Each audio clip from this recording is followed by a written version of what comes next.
Shalom saudara, Bapak Ibu dimanapun saudara berada, senang kita berjumpa kembali. Kita mau belajar firman Tuhan hari ini di pasal Ulangan yang ke-15. Nanti ada sesuatu yang Tuhan saya percaya mau sampaikan kepada kita semua. Karena itu untuk menerima yang terbaik daripada Tuhan, mari kita juga mempersiapkan yang terbaik daripada diri kita. Saya mau ajak kita menyembah dan memuji Tuhan, tenang di hadapan Tuhan. Mari kita berdoa, mari kita mengucap syukur Tuhan, karena Engkau Tuhan yang baik. Ya rada bashi kita bayar rada bashi. Ya rada bayar rada bashi. Ya rada ya. Oh we need you Lord. Kami perlu Kau Tuhan. Tuhan yang baik. Kami mau dengar firman-Mu Bapa. Ya rada bashi.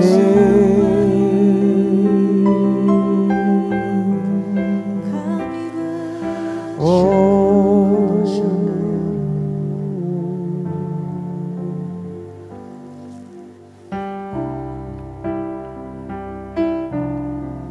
ya rada bashi. Aku melihat Amin Tuhan. apa yang Kau buat di dalam hidupku ini. Hanya air mata, tanda sukacita mengalir di hidupku.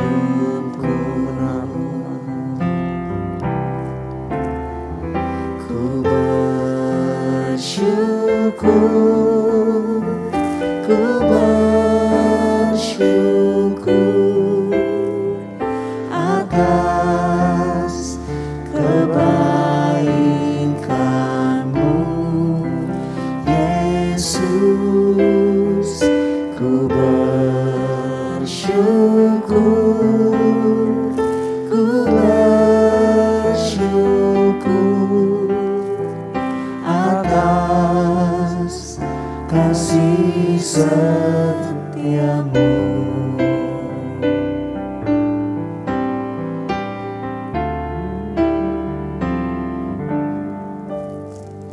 Bila ku melihat apa yang Kau buat di dalam hidupku ini,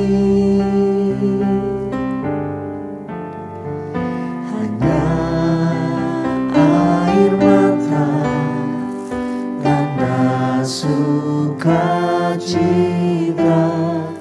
mengalir di hidupku.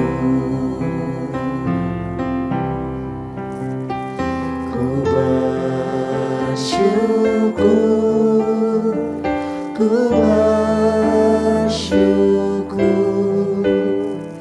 atas kebaikan-Mu, Yesus.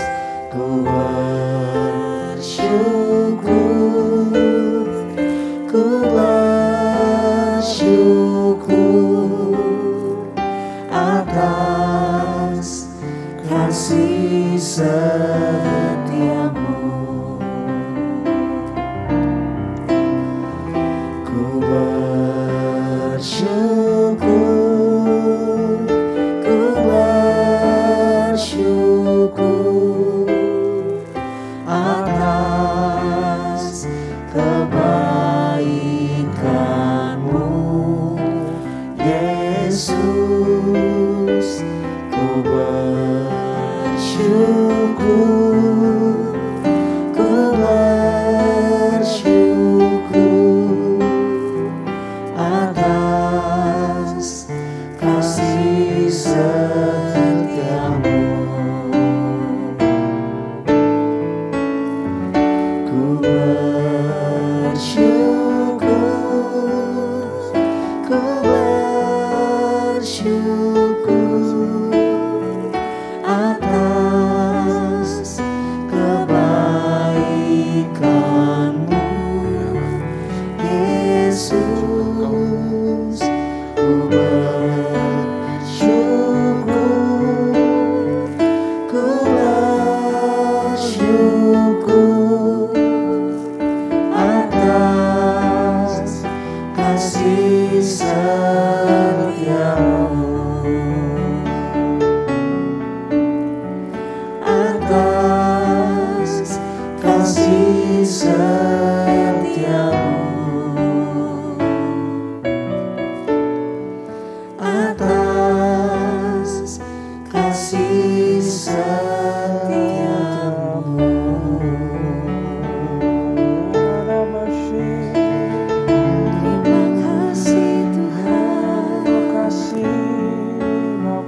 sertai hidupku. I worship you. I say thanks. Kau baik Tuhan, yang melindungi kami Bapa. We are grateful to you. Ya Rada Masya Sabaya, Ya Rada Ya Rada Bashi.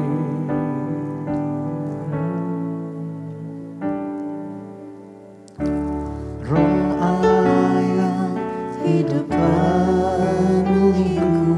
Amin Tuhan. Roh Allah yang hidup pulihkanku.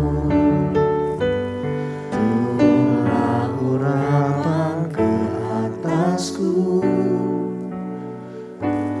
membangkitkan kuasa-Mu. Roh Allah yang hidup penuhiku. Roh Allah yang hidup pulihkanku. Turunlah urapan ke atasku, membangkitkan kuasa-Mu, membebaskan hidup yang terbelenggu, memulihkan hati mereka yang terluka,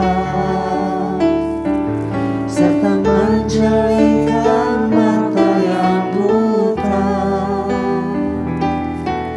Jadikan hidupku alat-Mu, dipenuhi urapan baru, menyatakan kebesaran kuasa-Mu.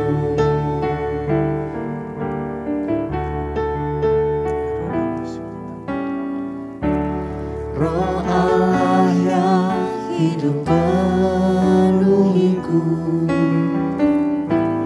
Roh Allah yang hidup pulihkanku. Turunlah urapan ke atasku, membangkitkan kuasa-Mu. Roh Allah yang hidup penuhiku.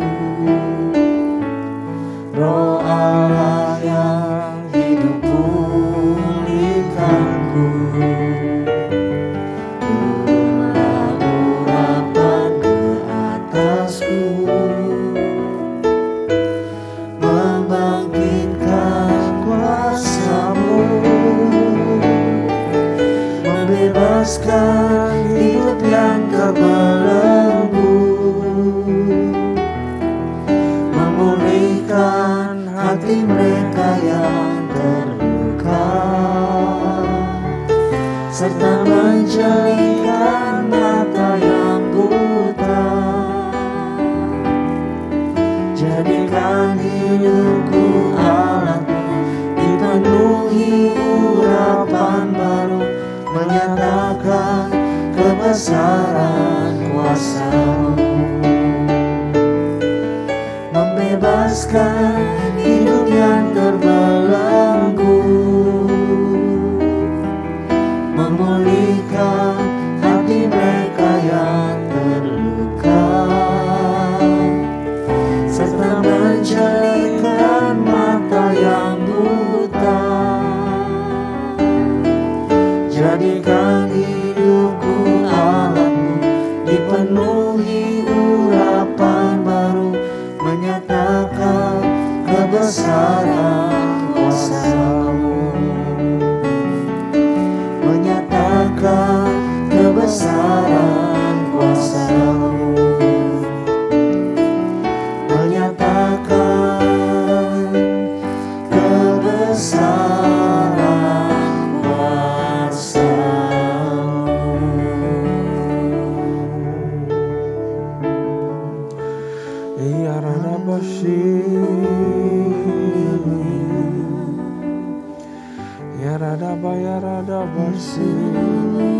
Berikan mata kami Tuhan, nyatakan kuasa-Mu Bapa. Haleluya, haleluya. Bapa, kami bersyukur Tuhan, Kau Tuhan yang membebaskan kami ya Tuhan. Kau yang Tuhan yang perhatikan kami ya Bapa. Kau yang Tuhan yang mencelikan kami ya Tuhan. Jadikan kami alat-Mu Tuhan. Jadikan kami garam dan terang. Supaya kehidupan kami bisa dipetik buah yang bisa dirasakan orang ya Bapa. Tuhan, kami sebentar mau belajar firman-Mu. Berikan hamba-Mu hikmat. Perkataan-perkataan yang ajaib yang boleh Kau taruh pada lidah bibir hamba-Mu, kuasa-Mu yang boleh dinyatakan melalui mulut hamba-Mu ya Tuhan. Supaya boleh ada kebenaran dan keberanian diberitakan. Kami juga berdoa buat kami semua yang mendengar. Kami juga punya dapatkan kuasa supernatural understanding. Boleh dapat pencerahan daripada Roh Kudus. Sehingga itu menjadi rema dan mengubah kami Tuhan. Mengubah kehidupan kami ya Bapa. Kami siap mendengar. Kami mau mendengar, kami mau mengerti. Kami mau alami sendiri ya Tuhan, ajaibnya daripada firman-Mu, Alkitab yang penuh dengan kebenaran. Terima kasih Tuhan, terima kasih Bapa. Hanya di dalam nama Tuhan Yesus, kami siap untuk belajar. Haleluya. Amin. Sekali lagi shalom saudara, juga salam sukacita buat kita semua.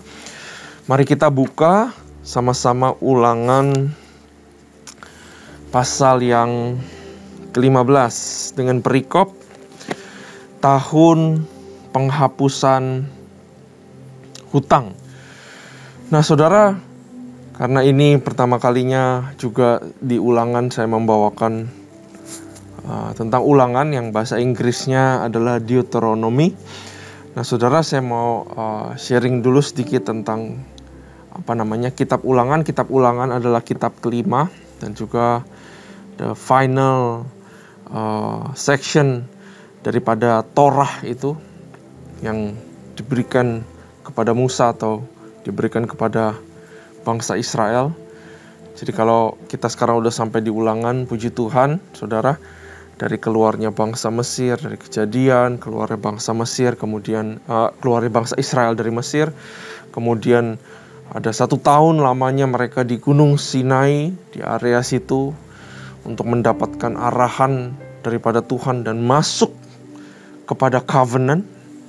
Ya, kemudian mereka memulai perjalanan, tetapi perjalanan yang gak semulus itu saudara, banyak sekali yang terjadi yang kita lihat, di mana bangsa Israel banyak bersungut-sungut, banyak meragukan Tuhan, mau kembali kepada kehidupan yang lama, kembali ke Mesir, diperbudak. Banyak sekali drama-drama yang terjadi sehingga generasi yang seharusnya masuk kepada tanah Kanaan tidak bisa masuk. Sehingga mereka harus berdiam di wilderness, di padang gurun selama 40 tahun, sehingga sekarang udah generasi yang kedua ya, yang pengen berangkat masuk ke tanah Kanaan, sehingga generasi yang baru ini harus diajarkan ulang kembali. Karena itu namanya Ulangan. Harus di-refresh kembali oleh Musa atau oleh Tuhan.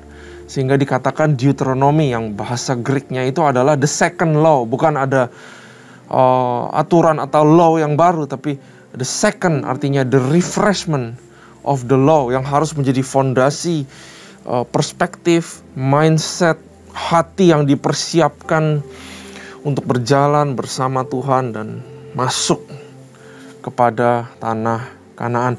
Nah, kalau saudara lihat dari ayat dari pasal yang 1 sampai 11 itu kurang lebih seperti Moses atau opening speech daripada Musa. Dari pasal 1 sampai 11 kalau saya boleh partisi ya saudara. supaya kita dapat framework yang jelas. Dan dari pasal yang ke-12 sampai ke-26 itu berisi the collection of laws atau aturan-aturan yang sedang di-refresh oleh Musa.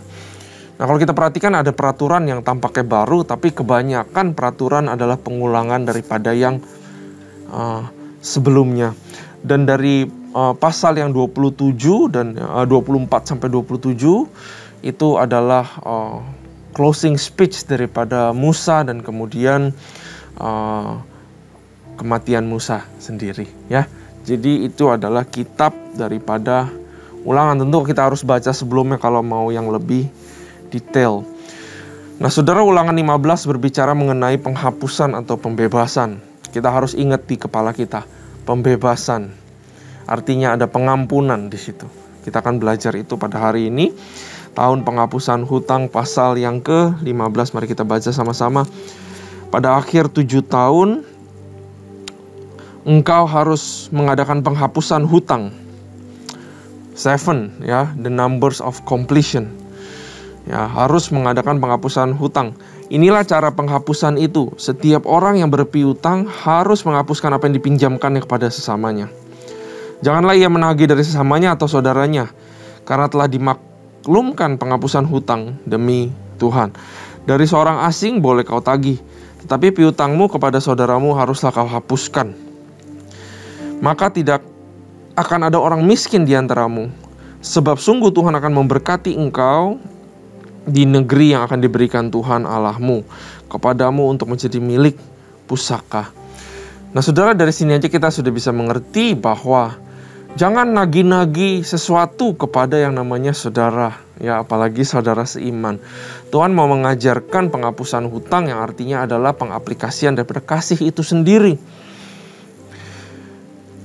Dan Tuhan itu care kepada bangsa Israel bahwa Tuhan juga tidak suka yang namanya ada kemiskinan, ya. Nah, kita lanjut ayat 5. Asal saja engkau mendengarkan baik-baik suara Tuhan Allahmu dan melakukan dengan setia segenap perintah yang kusampaikan kepadamu hari ini, yaitu tentang penghapusan hutang, apabila Tuhan Allahmu memberkati engkau seperti yang dijanjikan kepadamu, maka engkau akan memberi pinjaman kepada banyak bangsa. Justru dengan kita melunaskan hutang, kata Tuhan, ya, dengan kita memberi dengan sukarela, anggap itu selesai, ya, maka Tuhan akan memberkati. Dan malah kita akan selama-lamanya dan terus-terusan ke depannya itu memberi, bukan meminjam, ya. Makanya ada firman Tuhan tertulis, ya, kalau kita memberi maka kita akan diberinya sama Tuhan itu sendiri, saudara. Itu adalah firman Tuhan yang sebenarnya berasal daripada core value yang di pasal 15 Ulangan ini. Tetapi engkau sendiri tidak akan meminta pinjaman, engkau akan menguasai banyak bangsa, tetapi mereka tidak akan menguasai engkau. So there is power in giving, there is power in forgiveness. Ayat 7 kita baca, jika sekiranya ada di antaramu seorang miskin, salah seorang saudaramu di dalam salah satu tempatmu di negeri yang diberikan kepadamu oleh Tuhan Allahmu, maka janganlah engkau menegarkan hati ataupun menggenggam tangan terhadap saudaramu yang miskin itu. Tetapi engkau harus membuka tangan lebar-lebar baginya dan memberi pinjaman kepadanya dengan limpahnya, cukup untuk keperluannya, seberapa ia perlukan, ya. Tuhan juga bilang di sini kalau kita memberikan pinjaman, kita memberikan bantuan, ya, secukupnya, seberapa yang ia perlukan. Karena itu Tuhan juga bilang kepada kita semua untuk hal-hal seperti ini, baiklah kita mempunyai kebijaksanaan di dalam kita memberikan bantuan yang secukupnya. Kata mengenai kebijaksanaan, jangan buta kasih, main kasih aja atau lepas aja, tapi juga perlu yang namanya kebijaksanaan. Kemudian ayat 9 juga dibilang, hati-hatilah supaya jangan timbul di dalam hati pikiran dursila demikian. Oh, sudah dekat tahun ke-7, tahun penghapusan hutang, dan engkau jadi kesal terhadap saudaramu yang miskin itu, dan engkau tidak memberikan apa-apa kepadanya. Maka ia berseru kepada Tuhan tentang engkau, dan hal itu menjadi dosa bagimu. Engkau harus memberi kepadanya dengan limpahnya, dan janganlah hatimu berduka cita apabila engkau memberi kepadanya. Sebab oleh karena hal itulah Tuhan Allahmu akan memberkati engkau dalam segala pekerjaanmu dan dalam segala usahamu. Sebab orang-orang miskin tidak hentinya akan ada di dalam negeri itu. Itulah sebabnya aku memberi perintah kepadamu demikian. Haruslah engkau membuka tangan lebar-lebar bagi saudaramu yang tertindas dan yang miskin di negerimu. Nah saudara, ini sangat menarik sekali, di mana Tuhan sudah tahu pasti ada orang-orang yang bisa mengambil kesempatan. Yaitu, sudah dekat tahun ke-7, sekarang tahun ke-6, atau udah mau mendekati berapa bulan lagi. Mungkin sekarang tahun ke-7 ya. Yang sudah berapa bulan lagi akan lunas, hutangnya diputihkan, saudara. Dan dia tetap meminta belas kasihan. Dan Tuhan bilang, kalau memberi harus tulus. Ya, jangan karena berapa bulan lagi putih, lalu kita jadi keras hati dan tidak memberikan sesuatu kepada orang-orang yang miskin, saudara. Nah ini luar biasa sekali, Tuhan mengajarkan tentang yang namanya generosity. Dan Tuhan mengajarkan kalau memberi harus dengan yang namanya sukacita. Karena Tuhan gak lihat jumlahnya yang kita rugi, saudara. Tapi Tuhan melihat hati kita. Toh semuanya yang dimiliki orang Israel itu juga pemberian daripada Tuhan. Dan Tuhan bilang kalau memberi dengan sukarela, maka akan ditambahkan double portion, double blessing. Itu yang sering kali kita lupa. Kita simpen semua buat diri kita sendiri. Tapi kita lupa bahwa apa yang ada di dalam diri kita juga itu adalah miliknya Tuhan. Dan saat kita berikan kepada orang lain dengan sukacita, dengan tidak berduka hati, maka ada double blessing, double portion yang Tuhan berikan kepada kita. Makanya saudara, kadang-kadang kita suka bilang, dia kok lebih diberkati, dia lebih dikasih omset daripada saya, dia lebih dikasih salary yang jauh lebih besar daripada saya. Tunggu dulu, Tuhan tidak pernah yang namanya pilih kasih dan tidak adil. He is a just God. Ya, dia adalah Tuhan yang adil. Lihat dulu kehidupan orang-orang. Siapa tahu tangannya lebih gampang terbuka daripada tangan kita yang selalu tertutup buat diri kita sendiri. Amin, saudara. Nah, mari kita baca habis pasal yang 15 ayat ke-12. Memerdekakan budak Ibrani. Apabila seorang saudaramu menjual dirinya kepadamu, baik seorang laki-laki Ibrani atau seorang perempuan Ibrani, maka ia akan bekerja kepadamu 6 tahun lamanya. Tetapi pada tahun ke-7 engkau harus melepaskan dia sebagai orang merdeka. Dan apabila engkau melepaskan dia sebagai orang merdeka, maka janganlah engkau melepaskan dia dengan tangan hampa. Engkau harus dengan limpahnya memberi bekal kepadanya dari kambing dombamu, dari tempat pengirikanmu, dari tempat pemerasanmu, sesuai dengan berkat yang diberikan kepadamu oleh Tuhan Allahmu. Haruslah kau berikan kepadanya. Haruslah kau ingat bahwa engkau pun dahulu budak di tanah Mesir, dan kau ditebus Tuhan Allahmu. Itulah sebabnya aku memberikan perintah itu kepadamu pada hari ini.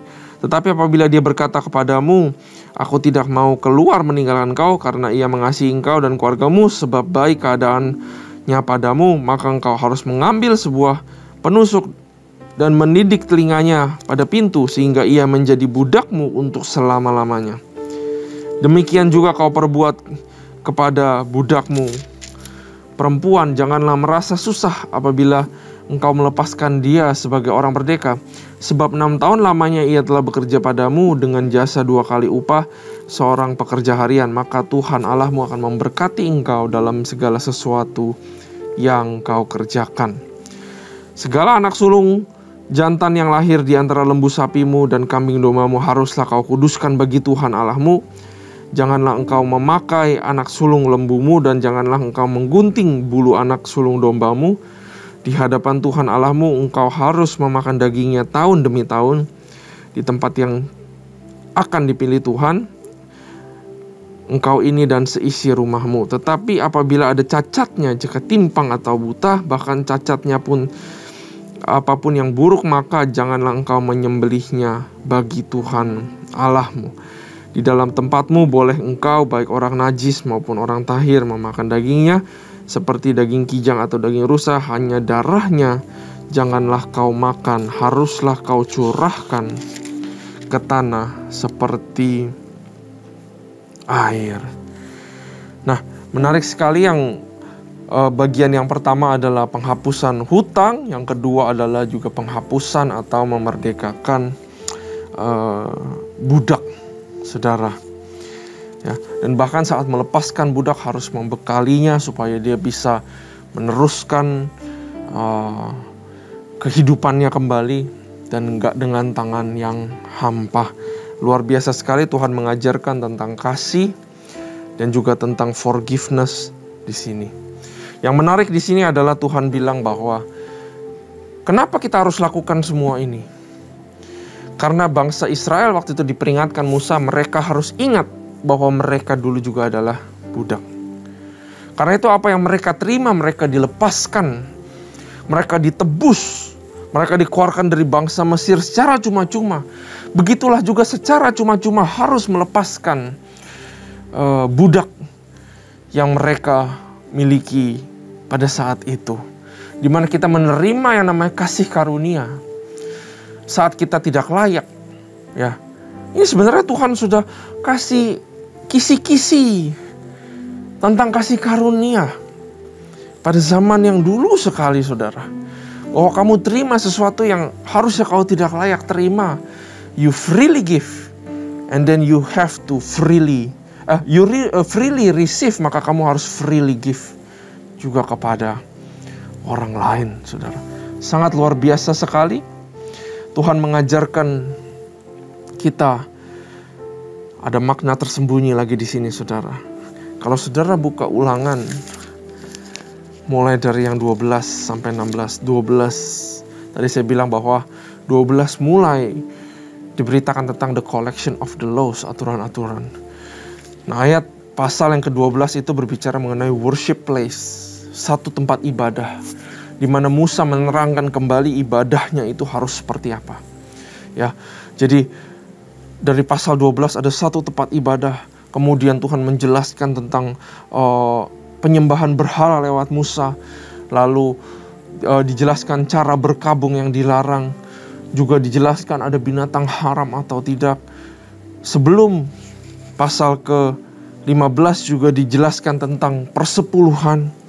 Dan kemudian masuk pasal ke-15 tentang penghapusan utang. Action yang sesungguhnya yang menjadi bagian daripada worship itu sendiri, saudara. Tuhan mengajarkan kepada kita hari ini bahwa the real worship bukan hanya datang dan melakukan ritual-ritual. The real worship gak hanya memberikan atau mengembalikan persepuluhan, but the real worship yang Tuhan inginkan, yang berasal dari dalam, kemudian diaplikasikan lewat tangan, adalah membantu dan take care orang-orang miskin, saudara. Dari dulu sampai sekarang gak pernah berubah. Tuhan punya hati terhadap orang-orang yang susah, terhadap orang-orang yang miskin, terhadap orang-orang yang lemah, terhadap orang-orang yang terbelenggu, terhadap orang-orang yang tertindas. Dan Tuhan ingin pakai alat kita sebagai alat, tangan kita sebagai alat untuk menolong orang-orang tersebut. Dan saat kita hati bersuka cita, menolong, memberikan, karena kita freely receive, maka kita freely give. Maka perbuatan itu menjadi sebuah worship di hadapan Tuhan. Saat kita menolong orang, saat kita memberikan sedekah, di momen itu, it is the place of worship. Sebuah dupa harum yang terbakar dan menjadi perkenanan di hadapan Tuhan. Luar biasa Tuhan kita, saudara. Dia mengajarkan tentang generosity. Kita harus care terhadap orang miskin, terhadap poor. It's about generosity. Kalau saya pikir ini harsh atau keras, saudara. Ada orang pinjam ke saya dan saya sudah bisa hitung. Ya, sebentar lagi pemutihan. Istilahnya saya memberikan dengan cuma-cuma, saudara. Dan konsep di dunia sekarang, gak ada yang gratis, gak ada yang cuma-cuma. Semua ada harganya, saudara. Tapi back to the value, Tuhan berkenan kepada pemberian yang suka rela. Dunia mengajarkan kita semua harus dihargain, semua harus dilabelkan. Tapi Tuhan mengajarkan kita tentang yang namanya generosity dan sukarela. Karena hati yang seperti itu yang Tuhan inginkan, saudara. Makanya kalau kita lihat tentang forgiveness, pembebasan ini adalah act of worship. Di mana worship bukan sekedar nyanyian dan pujian, tapi worship adalah tindakan kita. Dan di dalam konteks ini, worship is generosity. Worship sangat luas. Tapi saat kita memberi dengan sukacita, seperti janda 2 peser, that's worship for God. Amin, saudara. Ya, makanya baiklah kita juga mempunyai hati yang generous. Sama persis.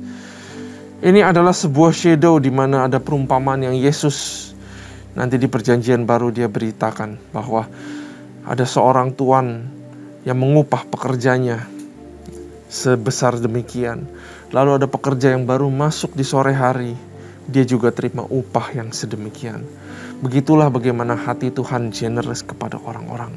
Dan dia mau ajarkan generosity itu kepada kita, saudara. Gak cuman sebagai orang yang memberikan sesuatu sedekah kepada orang lain, tapi sebenarnya memberikan atau menghapuskan utang, membebaskan budak, itu adalah bentuk daripada forgiveness itu sendiri. Tuhan mengajarkan kita generosity, dan juga Tuhan mengajarkan Tuhan forgiveness pada hari ini, saudara. Bagaimana kita mengampuni orang. Mengampuni itu apa, saudara? Mengampuni itu melepaskan. Ya, mungkin ada orang yang gak baik terhadap kita. Dia berhutang sama kita seolah-olah. Dia harusnya membayarnya dengan kata maaf. Atau dia harus membayarnya dengan perbuatan yang baik kepada kita. Ya, tapi lewat ini kita belajar bahwa dengan sukacita, tanpa berduka hati, melepaskan orang tersebut. Itu yang Tuhan inginkan. Karena itu selidiki hati kita, saudara. Apakah tangan kita terkunci? Harta ini, uang ini punya saya. Tidak kita bisa lepas kepada orang lain. Gak cuma tangan yang terkunci. Mari kita lihat hati kita. Apa hati kita juga terkunci? Susah untuk melepaskan berkat. Susah untuk melepaskan forgiveness terhadap orang-orang sekitar. Dari sini Tuhan pengen hati kita bersih. Dari sini Tuhan pengen hati kita mulia, saudara. Luar biasa Tuhan kita. Amin. Mari kita berdoa. Tuhan, kami belajar banyak bahwa Kau Tuhan adalah Tuhan yang murah hati. Kau Tuhan adalah Tuhan yang baik. Kau yang mengampuni kami terlebih dahulu. Kau yang melunaskan hutang yang kami gak bisa bayar, Tuhan. Kau yang menebus kami secara cuma-cuma. Karena itu we freely receive. Segala berkat yang kami punya adalah punya Engkau, Tuhan. Engkau percayakan kepada kami. Dan Kau ingin kami salurkan. Pass to other people. Terutama orang-orang yang membutuhkan. Bapak, kami mau belajar untuk bisa memberi dengan generous, dengan tanpa komplain, Tuhan. Dan kami pengen dipulihkan hatinya, sucikan, kuduskan, pulihkan hati kami. Supaya hati kami gampang melepas berkat. Supaya hati kami gampang melepas pengampunan. Karena itu hamba-Mu berdoa buat jemaat-Mu, Tuhan. Biar punya hati yang besar. Ya Roh Kudus, Kau yang bekerja pada setiap kami. Supaya kami bisa memberikan, melepaskan pengampunan. Dan juga tangan kami menjadi tangan yang ringan untuk membuka tangan kami dan membantu orang-orang, ya Bapa. Terima kasih Tuhan, terima kasih Bapa. Kami belajar banyak hanya di dalam nama Tuhan Yesus Kristus. Haleluya. Amin. Tuhan Yesus memberkati.